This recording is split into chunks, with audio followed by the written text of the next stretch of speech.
Fordham University, there was the case of a young kind of Chinese American dude. He had posted a pair of things on social media. The first was he was saying some people were hypocrites because they didn't care enough about this man Dorn who was killed in St. Louis, retired police officer, African American gentleman. He was protecting, I think, a friend's or an acquaintance's businesses from rioters, and he was killed in this process. That one was one thing, but I think the thing that really got him in trouble was he posted a social media image holding some kind of rifle. It seemed like not an automatic rifle, but some kind of long gun. And basically, AR-15 or something. yeah, he posted this basically on to send a message to the Chinese government saying that you can't tread on his rights. He's a Chinese American. He's very happy to be here in the United States instead of China. He was referencing the Tiananmen Square massacre. So what happened was Fordham University sent him a letter saying they're investigating him now for a number of things, including hateful conduct and threats, which is really funny because he didn't name anybody except I think the Chinese government. So I'm curious if Fordham University thinks that the Chinese government is a protected class. Like, you don't really tell the Chinese government they can't come and take your gun or anything, or that's like outlawed speech there now. But yeah, I thought it was pretty wild in terms of how speech codes are being applied. Because when I was in university, you had to basically kill somebody to get UGA, University of Georgia, to sanction you or punish you for anything. Like it was very, very permissive.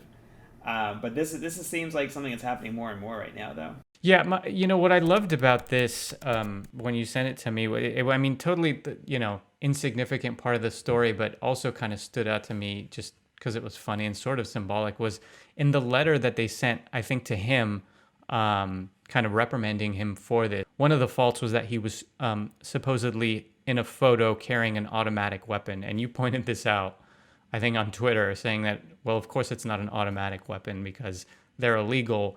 And I mean, the idea that a kid like this could get his hands on a machine gun is just kind of hilarious to me.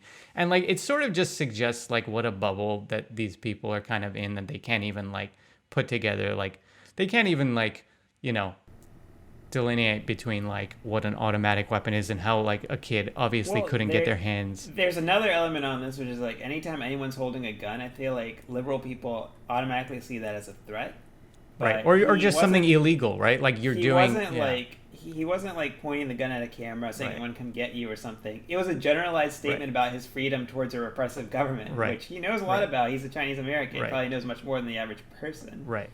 And so there was that the presence of the gun was probably a little bit provoking to a liberal-leaning administration in and of itself. Totally. And it's just I think it's they don't realize this, but they're clearly in the throes of culture war and they just don't realize it. Right. And I think the whole automatic weapon thing kind of just tells you what a sort of weird bubble that produces these kinds of responses. Well, what's interesting is that this university, I can think of another time when they were really, really cracked down hard on speech. And it was in the other direction, I guess, or maybe in a different direction. Was that they had a Students for Justice for Palestine group, and a lot of pro-Israel students kept complaining about the behavior, and eventually Fordham just banned the group. You can't have that group. This was Fordham as well. Most major universities in America, I think, haven't a Students for Justice for Palestine group, so that's actually a very extreme move to take. Most universities have not done anything like that, and I think that the civil liberties group that is around colleges is called FIRE. I think FIRE actually ranks Fordham as either, I think, the worst university in America or one of the worst universities in America for speech issues. But I think this is a new front for them to be getting angry at someone for or trying to discipline somebody for offending a foreign government. I've never even heard of a case like that. That really is kind of a new frontier.